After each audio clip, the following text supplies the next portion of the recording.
presentamos a ustedes Buscando Maná. Las cartas de Pedro. Al leer las cartas del apóstol Pedro, nos damos cuenta de su gran madurez espiritual y personal, la cual fue creciendo desde el primer día que fue llamado por nuestro Señor Jesucristo.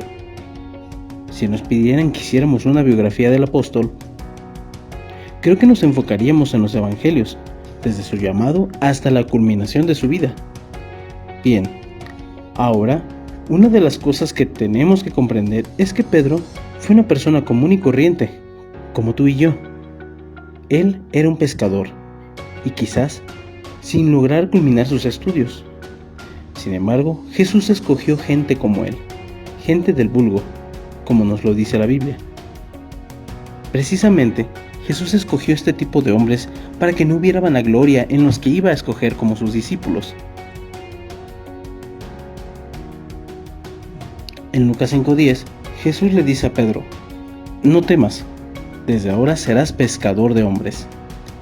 Aquí es donde empieza la vida de Pedro con Jesús, en la cual tuvo altibajos, desde no dejarse lavar los pies, confrontar a Cristo sobre su muerte, caminar sobre las aguas, negar a Jesús, cortarle la oreja a un guardia. En fin, podemos ver que en verdad Pedro era como cualquiera de nosotros, con altibajos en su vida cristiana y con aciertos. Ahora, veamos que después de la muerte de Jesús, los discípulos se dispersaron, y Pedro no fue la excepción. Cuando Jesús se les aparece resucitado, lo primero que hizo Pedro fue hincarse y pedirle perdón por su forma de actuar. Más adelante, en el libro de los Hechos, podemos ver uno de los puntos clave de la vida de Pedro, y esta fue en el aposento alto, donde cerca de 120 personas esperaban la promesa de que Jesús les había dado acerca del Espíritu Santo.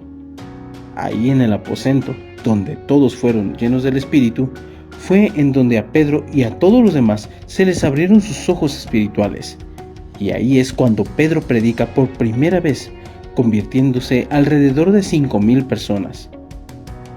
Pedro empieza ese caminar, ahora con el Espíritu Santo, el cual le trae a su mente todo lo que había vivido con su maestro.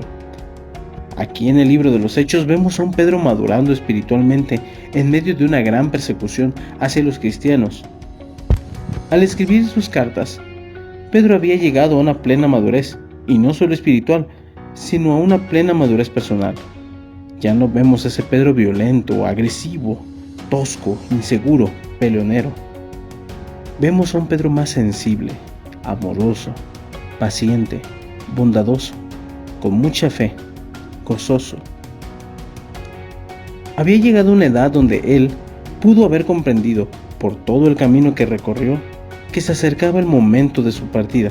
Una de las cosas que narra la historia de un escritor religioso de la antigüedad, llamado Eusebio, dice que Pedro pide ser crucificado de cabeza, porque él no era digno de morir como su Señor. Hoy, quizás no pensamos de la misma manera de morir así, pero no sé si tú estés pensando en todo lo que has vivido en tu vida cristiana y puedas decir algo similar a Pedro, o como Pablo dijo en Filipenses 1:21. Para mí, el vivir es Cristo, y el morir es ganancia. Como reflexión, quisiera decirte que los 3 años y unos meses más que Pedro vivió al lado de Jesús, desde comer junto a él, ver sus milagros, escuchar su palabra, dormir junto a él, y muchas cosas más, no fueron suficientes hasta que Pedro fue lleno del Espíritu Santo. Fue entonces cuando el apóstol empezó a ministrar, y hoy su palabra nos exhorta, nos anima a que reflexionemos en si estamos como Pedro en esos 3 años o estamos en la llenura del Espíritu Santo sirviendo al Señor con nuestras vidas. No sé qué puedas pensar de tu vida en Cristo, si de verdad estás tratando de vivir como vivió Jesús, que fue lo que Pedro hizo, y conscientes de que tendremos altibajos, pero con la ayuda de Dios Padre, por la misericordia de Jesús y por el poder del Espíritu Santo, lograremos esta meta, que es llegar a la estatura de un varón perfecto en Cristo Jesús. Oremos. Padre Celestial, mi amado Señor, hoy te pedimos que nos ayudes a poder entender las cartas que Pedro escribió, practicarlas en nuestro diario vivir, porque somos humanos y nuestra naturaleza es pecar contra ti. Ayúdanos, mi amado Señor, a que nuestros errores y pecados que pudiéramos cometer el día de hoy, vayamos a ti para pedirte perdón. En el nombre de Cristo Jesús. Amén.